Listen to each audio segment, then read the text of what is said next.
누가복음 4장 17절에서 19절까지 말씀을 다 같이 봉독하겠습니다. 선지자 이사야의 글을 들이거늘 책을 펴서 이렇게 기록된 데를 찾으시니 곧 주의 성령이 내게 임하셨으니 이는 가난한 자에게 복음을 전하게 하시려고 내게 기름을 부으시고 나를 보내사 포로된 자에게 자유를 눈먼 자에게 다시 보게 함을 전파하며 눌린 자를 자유롭게 하고 주의 은혜의 해를 전파하게 하려 하심이라 하였더라. 아멘.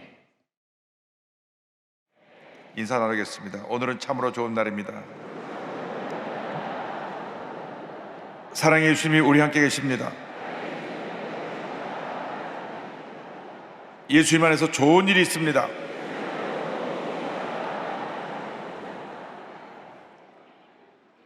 오늘 전 여러분과 함께 누가복음 4장 17절로 19절 말씀 가지고 주의 성령이 내게 임하셨으니 이 같은 제목으로 말씀의 은혜를 나누기 원합니다. 제목을 크게 따라해 주시기 바랍니다. 주의 성령이 내게 임하셨으니, 주의 성령이 내게 임하셨으니. 이 세상에 완전한 사람은 없습니다. 누구나 자신의 연약함과 한계에 부딪힙니다. 때때로 아프기도 하고 때때로 큰 어려움에 빠져서 낙심하기도 합니다. 사람이 강한 것 같아도 말 한마디 듣고 마음이 무너지고 분노하고 하는 것이 우리들의 현실입니다. 어떻게 이 인간의 연약함과 한계를 벗어날 수 있겠습니까? 사람들은 몸에 좋은 약이라고 하면 다 먹습니다. 그래서 건강해지려 하고 오래 살기를 원합니다. 그러나 110년 살겠다고 목표를 세웠어도 110년 사는 사람은 많지 않습니다. 언젠가 하나님이 부르시면 우리는 가야 되는 것입니다. 그렇다면 우리에게 주어진 이 제한된 시간에 어떻게 우리가 행복한 삶, 승리하는 삶, 의미있고 보람된 삶을 살아갈 수가 있겠습니까? 인간의 모든 연약함을 극복하고 승리의 삶을 사는 비결이 어디 있습니까? 그것이 바로 예수 믿고 성령 충만 받는 데 있습니다. 성령 충만 받으면 우리 삶 가운데 다가오는 모든 문제를 물리치고 주 안에서 승리하는 삶을 살아갈 수 있게 되는 것입니다. 예수님의 일생이 성령 충만한 일생이었습니다. 공생을 시작하시기 전에 성령의 감동을 받아서 광야에 가셔서 40일을 금식하며 기도하셨습니다. 누가복음 4장 1절은 설명합니다. 예수께서 성령의 충만함을 입어 요단강에서 돌아와서 광야에서 40일 동안 성령에게 이끌리시며 성경은 말씀합니다.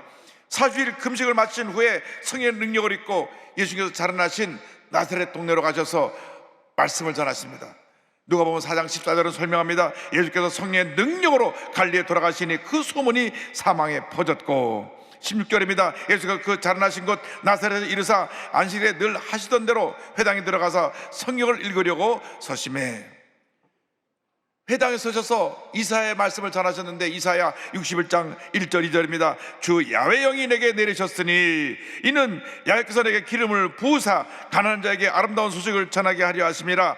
나를 보내사 마음이 상한 자를 고치며 포로된 자에게 자유를 갇힌 자에게 노임을 선포하며 야훼의 은혜의 해와 우리 하나님의 보복의 날을 선포하여 모든 슬픈 자를 위로하되. 우리가 주님 안에서 승리의 삶을 살기 위해서는 성령이 임하셔야 되는 것입니다. 예수님께서 말씀하셨습니다. 주의 성령이 내게 임하셨으니 주여 우리에게 성령이 임하게 하여 주옵소서. 누가복음 4장 18절입니다. 주의 성령이 내게 임하셨으니 예수님께 성령이 임한 것처럼 우리 모두에게 이 시간 성령이 임해야 되는 것입니다. 성령이 우리에게 임하시옵소서. 바람같이 불같이 생수같이 우리에게 임하여 주시옵소서. 성령이 임할 때 권능이 임하고 그 권능을 통하여 우리가 하나님의 위대한 역사를 이룰 수 있게 되는 것입니다. 사도행 1장 8절은 말씀합니다. 오직 성령이 너에게 임하시면 너희가 권능을 받고 예루살렘과 온 유대와 사마리아와 땅 끝까지 이르러 내 증인이 되리라 하시니라. 주여 우리가 성령 전마다 권능 받고 복음의 증인으로 쓰임받게 하여 주시옵소서. 물론 예수를 믿으면 누구나 다 천국에 갑니다. 예수님과 함께 십자가 달렸던 강도 가운데 한 사람이 마지막으로 그 순간에 예수를 영접하고 천국에 갔습니다. 그러나 이 세상 살아가는 동안 능력 있는 신앙생활, 승리하는 삶을 살기 위해서는 반드시 성령의 충만함을 받아야 되는 것입니다. 미국에 선교사로 갔다가 실패하고 돌아와서 성령하고 변화된 요한 웨슬레이는 1738년 성령받고 그 삶이 변화가 되었습니다. 위대한 하나님의 사람이 되었습니다. 광부였던 이반 로버츠가 1904년에 성령의 불을 받고 웨일즈 전체에 큰 붕역사를 일으켜서 수년으로 10만 명이 넘는 많은 사람이 회개하고 돌아온 역사 나타나게 되었던 것입니다. 한국에서는 1903년 원산의 하지 선교사의 회개로 말미암아 놀라운 성령 역사로 온 원산과 온 북한의 성령 역사가 확장되었고, 1907년 평양 대봉회로 이어지는데 길선주 장로가 많은 사람 앞에서 성령의 은혜로 본인의 죄를 회개할 때 하나님의 큰 은혜가 임하였던 것입니다. 이 놀라운 성령 역사가 1958년 우리 불광동 천막교회에서 우리 주영기 목사님을 통하여 다시 이어져서 오늘날 한국 세계 최대 교회를 이루게 된 것입니다. 반드시 우리가 성령 충만을 받아야 됩니다. 성령 충만 받으면 하나님의 은혜가 임하는 것입니다. 하나님의 축복이 임하는 것입니다. 늘 성령으로 깨어 기도하며 성령 충만을 받기를 사모해야 되는 것입니다. 언제 한번 성령 충만 받으러 끝나면 안 됩니다. 성령 충만을 받고 또 받고 또 받고 또 받아야 되는 것입니다. 에베소 6장 18절을 말씀합니다. 모든 기도와 간구를 하되 항상 성령 안에서 기도하고 이를 위하여 깨어 구하기를 항상 힘쓰며 여러 성도를 위하여 구하라. 성령으로 충만을 받아 말씀과 동의하며 하나님의 귀한 역사를 이루는 주님의 견인꾼 되시기를 주님의 이름으로 축원합니다. 성경 말씀합니다. 성령 충만 받아서 가난한 자에게 복음을 전하라. 성령이 임하면 우리가 복음을 두고 나가게 되는데 우리 주위에 가난하고 절망에 처한 사람들에게 복음을 전하게 되는 것입니다. 누가복음 4장 18절입니다. 이는 가난한 자에게 복음을 전하게 하시려고 내게 기름을 부으시고, 성령이 우리에게 임하여서 먼저 가난한 자에게 복음을 전하게 하십니다. 여기 가난한 자라고 하는 것은 두 가지 의미가 있습니다. 실제로 생활적으로 어려워서 가진 것이 없어 어렵고 가난한 사람들을 의미합니다. 나아가서는 심령이 가난한 사람을 의미합니다. 우리는 우리 주에 헐벗고 가난하고 고통당하는 이웃에게 주의 사랑을 전하는 주님의 자녀가 되어야 합니다. 우리 여의도 목회 시작은 저 대도동 천막교회입니다. 정말 서울 변두리의 빈민촌에서 우리 교회가 시작됐습니다. 지금에 비하면 우리는 너무나 상상할 수 없을 정도로 잘 살고 있지만은 그때는 절망 그 자체였습니다. 먹을 것이 없어 굶주리고 정말 고통과 괴로움 속에 살아가는 나날이었습니다. 그때 1년 국민 총소득이 1인당 80달러입니다. 지금 얼마인지 아세요? 2021년 통계를 보니까 34,980불, 400배 이상의 큰 축복을 받은 것입니다. 우리가 예수 믿고 나서 하나님의 은혜와 함께하니까 교회가 부흥하고 이 나라가 부흥하고 하나님의 복이 임한 것입니다. 요한 3서 2절에 축복이 임한 것입니다. 사랑하는 자여, 내 영혼이 잘된 같이 내가 범사에 잘되고 강건하기를 내가 간구하노라. 이 은혜가 우리에게 임한 것입니다. 영혼이 잘되면 범사가 잘되고 강건하게 되는 은혜와 축복이 임하게 되는 것입니다. 하나님의 은혜가 임해서 이 같은 복을 받았기 때문에 우리는 이 은혜를 가지고 주님께 받은 사랑을 이웃에 펼쳐 절망에 처한 사람들에게 구원의 은혜를 전해야 되는 것입니다. 지금 대한민국이 복지국가 되었고 자산나라가 되었다고 하지만 아직도 복지 사각지대에서 고통당하는 많은 어려운 이웃들이 있습니다. 해마다 서울역에 가보면 쪽 방천에 달라진 것이 없습니다. 40년 전이나 지금이나 똑같습니다. 종로 3과 영등포 역 근처에 쪽 방천에 한번 가보시기 바랍니다. 한 평짜리 방에서 그 더운 여름에 찜통 같은 곳에서 땀을 뻘뻘 흘리며 계시는 성도님이 계십니다. 우리가 그들에게 사랑을 전해야 됩니다. 우리 한국이 220만 다문화 가족 시대가 됐습니다. 이 우리의 땅에 찾아오는 많은 다문화 가족들을 사랑으로 섬겨야 되는 것입니다. 탈북자 가족을 섬겨야 됩니다. 탈북자 자녀들을 섬겨야 되는 것입니다. 이 땅에 살면서 불법 체류자가 되고 그래서 불법 체류자 자녀로 태어난 아이들이 있습니다. 사랑으로 돌봐야 되는 것입니다. 우리들이 먼저 그들에게 복음을 전하고 나가서 심령이 가난한 자들에게 복음을 전해야 되는 것입니다. 마태복음 5장 3절에 심령이 가난한 자는 복이 있나니 천국이 그들의 것임이라고 말씀했습니다. 여러 가지로 상처 입고 억울한 일 당하고 사업이 파산하고 사기를 당해서 심령이 무너진 사람이 많이 있습니다. 이렇게 마음이 깨어지고 낮은 자들에게 복음을 증거될 때 하나님의 은혜가 넘쳐나게 될 것입니다. 여러분, 생활이 어려워서 고통 가운데 있든지 마음이 어려워서 어떤 가운데 있든지 그들 우리가 사랑으로 섬겨야 됩니다. 주의 복음이 들어갈 때 그 마음의 심령 천국이 이루어지는 것입니다. 영혼이 잘 되면 범사가 잘 되고 강건하게 되는 은혜가 임하게 되는 것입니다. 성령이 임하면 하나님께서 우리에게 은혜를 주셔서 이렇게 가난한 자에게 복음을 전하게 만드시고 나아가서 포로된 자를 자유케 하는 놀라운 은혜를 우리에게 선물로 주시는 것입니다. 누가복음 4장 18절입니다. 나를 보내사 포로된 자에게 자유를. 이상 수많은 사람들이 무언가의 포로가 되어 살고 있습니다. 죄의 포로가 되어 살고 있습니다. 질병의 포로가 되어 살고 있습니다. 가난과 저주의 포로가 되어 살고 있습니다. 미움과 분노의 포로가 되어 살고 있습니다. 그래서 그 미움과 분노 속에 자신의 감정을 조절하지 못해서 끔찍한 사고를 일으키고 문제를 일으키는 사람들이 많이 있습니다. 물질의 어려움에 포로가 된 사람도 있고 또 세상 명예의 탐욕의 음란의 포로가 된 사람도 있습니다. 뿐만 아니라 거짓정의 포로가 되어서 입만 열면 거짓말을 말하는 그러한 불쌍한 사람들이 있습니다. 또 중독되어서 중독의 포로로 살고 있는 사람들이 있습니다. 도박 중독, 마약 중독, 알코올 중독, 이 중독에서 벗어나지 못하고 날마다 절망 가운데 몸부림치는 사람들이 우리 주변에 많이 있습니다. 뿐만 아니라 동성애 중독의 포로에 잡혀서 동성애를 벗어나고 싶어도 벗어나지 못하고 절망 가운데 살고 있는 사람이 있습니다. 젊을 때 뭣도 모르고 동성애에 끌려 들어갔다가 대부분 40대가 넘어가면 다 후회한다고 합니다. 그러나 이미 너무 늦었습니다. 몸도 망가지고 마음도 망가지고 다 망가져서 회복하려면 회복할 수 없는 그런 깊은 절망에 빠져 있는 많은 사람들이 있습니다. 우리가 예수 그리스도의 복음을 두고 그들을 자유케 해야 되는 것입니다. 주여, 우리가 주의 복음을 두고 나서 그들을 그 절망에서 자유케 하여 주옵소서. 포로된 모든 데서 저희를 자유케 하는 은혜를 우리에게 허락하여 주시옵소서. 그래서 저들의 죄의 결박을 풀어야 됩니다. 중독의 결박을 풀어야 됩니다. 미움과 분노의 결박을 풀어야 되는 것입니다. 주님의 은혜가 임해야 되는 것입니다. 주의 사랑이 임해야 되는 것입니다. 용서와 자유가 임해야 되는 것입니다. 바울과 실라가 억울하게 붙잡혀 감옥에 들어갔을 때 하나님 앞에 찬양과 감사를 드리니 그들의 매였던 모든 결박이 풀어졌습니다. 사도행전 16장 25절 26절입니다. 한밤중에 바울과 실라가 기도하고 하나님을 찬송하며 죄들이 듣더라. 이에 갑자기 큰 지진이 나서 옥토가 움직이고 문이 곧다 열리며 모든 사람이 매인 것이 다 벗어진지라.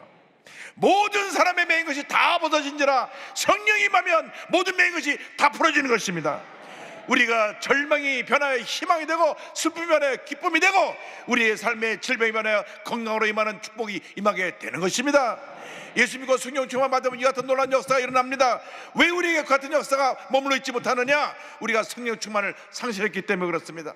어느 한때 성령 충만 받고 나서 그 다음 알게 모르게 성령 은혜를 소멸해서 기쁨이 사라지고 감사가 사라지고 불평이 넘쳐나기 시작하면 우리는 모든 축복을 다 잃어버리는 것입니다. 우리는 늘 성령 충만을 회복해야 됩니다. 어제도 충만하고 오늘도 충만하고 내일도 충만해야 되는 것입니다. 충만할 때 은혜가 임합니다. 충만할 때 축복이 임합니다. 충만할 때 기적이 임합니다. 충만할 때 모든 결박에서 노련받고 자유케 되는 것입니다. 저는 우리나라에 온 수많은 선교사님 가운데 엘리자베스 셰핑 서서평 선교사를 늘 기억합니다. 이 서서평 선교사는 110년 전에 조선 땅에 찾아와서 자신의 모든 것을 다 희생했습니다. 셰핑 선교사는 1980년 9월 26일 독일 프랑크푸르트 동쪽 도시 비스바덴에서 태어납니다. 한 살 때 그의 아버지가 죽으니까 어머니가 할머니 손에 이 셰핑을 맡겨놓고 뉴욕으로 건너갑니다.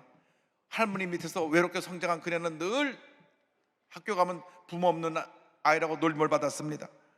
근데 할머니가 나이가 들어 더 이상 셰핑을 돌볼 수가 없으니까 너 뉴욕에 있는 엄마를 찾아가라. 그래서 9살 난 이 어린 딸이 엄마를 찾아갑니다. 그 엄마는 이 딸에 대한 관심이 없었어요. 그래서 기록을 보면 뉴욕에 가서 자기가 소녀 가장으로 자기가 아르바이트하고 일하면서 뉴욕 간호학교를 졸업하고 콜롬비아 사범대학에서 공부한 다음 성경 훈련 교사 학교도 마치고 브루클린 유대인 결핵 환자 요양소에 가서 이탈리아 이민자 수용소에 가서 자원봉사를 합니다. 미국에 있을 때부터 남들이 찾아가지 않은 곳에 찾아가서 결핵 환자들, 이민자들을 돌보았습니다. 예수님처럼 가난한 자, 핍박받는 자, 포로된 자를 섬기기 원해서 1912년 2월 미국 남정부의 파송을 받고 우리 조선 땅에 들어옵니다. 미국 남장로교 선교사님들이 전라도 광주에 선교본부를 두고 귀한 사역을 펼쳤는데, 당시 그들이 한 주요된 사역은 가난하고 헐벗고 병든 사람을 돌보는 일이었습니다. 32살 난 천여 선교사가 한국에 와서 고아와 한센병을 돌보며 22년 동안 살았는데, 나는 조선인의 친구가 되기를 원하지 않고 조선인처럼 살기 원한다. 그래서 저고리 치마를 입고 고무신을 신고 매일같이 보리밥과 된장국을 먹으며 절망 속에 살고 있는 우리 한국 사람들을 사랑으로 섬겼습니다. 이름을 서서평으로 개명하고 그가 사는 동안 13명의 고아 딸들을 자기 양딸로 입양하고 또 한 명의 아이를 입양해서 14명의 아이를 입양합니다. 그리고 남편에게 구박받고 버림받고 또 남편이 일찍 죽어서 홀로 된 과부들 38명을 데리고 함께 살았습니다. 고아들을 친자식처럼 사랑으로 섬겨서 돌봐주었고, 가난하고 의지할 데 없는 여성들을 먹이고 돌보았습니다. 고아와 과부뿐 아니라 거지들의 이웃이었습니다. 광주 양림천 거지들을 목욕탕에 데려다가 묵은 때를 벗겨시켜 주었고 옷과 음식을 제공해 주었습니다. 당시 조선 사람들이 돌을 던지며 피하다녔던 한센병 환자들, 옛날에 문둥병 환자라 그래갖고 욕을 하던 그 사람들을 찾아가서 목욕시키고 그들을 밥을 먹여주고 돌보아 주었습니다. 매달 선교본부에서 600불에서 800불 정도 선교비를 보내줬는데, 그 모든 비용을 다 우리 한국에 고통당하는 사람을 위해서 다 쓰고 보낸 정작 늘 굶주리고 고통스러운 삶을 살았습니다. 그래서 건강이 좋지 않아서 결국 54살에 1934년 6월 26일 영양실조로 세상을 떠납니다. 죽는 순간까지도 내 몸을 해부해서 한국 의학 발전에 사용하기를 바란다고 그래서 그가 죽고 난 다음 내장을 다 드러내고 내장 속에 볏짚을 집어넣어서 배를 감싸서 그 시신을 마련했습니다. 그리고 서서병 선교사가 장례식을 치르는데 그 장례 행렬에 소복을 입은 그가 세운 이일학교 제자들이 운구를 맡았고 13명의 양딸이 울며 뒤를 따라갔고 수백 명의 거지들, 그 뒤로 한센병 환자들이 어머니 통곡하며 그 뒤를 따릅니다. 당시 동아일보는 그녀의 죽음을 자선과 교육사업에 일생을 바친 빈면의 어머니 서서평양 서거, 부제는 재생한 예수입니다. 예수님처럼 살았다 그래서 그 제목을 붙여서 일간신문에 대도특별하였고, 그녀의 장례식에는 기독교인은 물론 불교, 타종교 교인도 찾아왔고 서울, 부산에서 온 사람들, 또 전남 도지사였던 일본 야지마와 지사와 광주 경찰서장 사토 서장도 일본 관리도 함께 장례식에 참석을 했습니다. 그녀가 병에 걸려 누웠을 때 이런 기도를 합니다.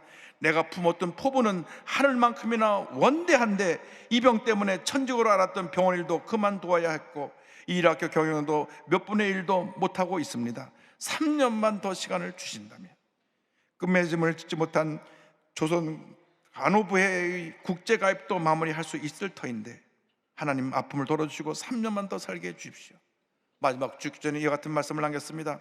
간호사로서 남의 아픔에 무감각했던 잘못을 깨닫게 해주신 것에 감사합니다. 또 조선 백성이 이방인인 저에게 베풀어준 사랑에 더없이 감사할 뿐입니다. 서서병 선교사가 세상을 떠나며 남긴 것이라고는 낡은 옷 몇 점, 추운 겨울날 떨고 있는 거지를 보면서 자기가 갖고 있는 담요를 반 잘라서 주어서 남은 반쪽짜리 담요, 동전 7개, 강냉이 2옵이었습니다. 두 줌의 강냉이가 전부였습니다. 그리고 머릿말에 쏜 성공이 아니라 성금이다. 이것이 그가 남긴 모든 것이었습니다. 여러분, 진정한 주님의 사람은 섬기는 사람입니다. 희생하는 사람입니다. 우리 모두가 섬김받기 원합니다. 우리 모두가 좋은 자리에 앉기를 원합니다. 그러나 서서병 선교사는 한평생 가장 낮은 자리에서 자기 있는 것까지 다 주고 희생하고, 그리고 이 땅에서 외롭게 54살의 나이로 독신으로 살다가 삶을 마무리합니다. 딱 한 번 그가 사역 중간에 뉴욕에 어머니를 만나러 간 적이 있는데 어머니가 거짓골로 온 딸을 보고 문전박대해서 쫓아냈다고 하는 기록도 있습니다. 그렇게 가장 힘들고 어려운 인생을 살다가 주님의 품에 안겼습니다. 그러나 그분의 사랑, 그분의 섬김, 그분의 희생이 뿌리를 내렸어 광주 지역에 여러 학교가 쓰고 많은 선교사 지망생들이 그 뒤를 이어서 귀한 색을 이어서 오늘에 이르게 된 것입니다. 여러분, 주님이 여러분을 부르고 계십니다. 선교대회를 마치면서 많은 선교사들의 선교사의 간증을 듣고 우리들이 감동을 받았는데, 감동을 받아서 끝나는 것이 아니라 이제는 우리가 그 길을 가야 됩니다. 주님, 우리를 부르시면 기쁨으로 그 길 가기 원합니다. 주님, 우리를 인도하여 주옵소서. 여러분의 남은 삶을 하나님의 영광을 위해서, 소외된 이웃, 상처받은 이웃을 위해서, 포로대를 자유케 하는 일에 여러분 삶을 다 바쳐 헌신하는 여러분 모두 되기를 주님의 이름으로 축원합니다. 축원합니다. 축원합니다.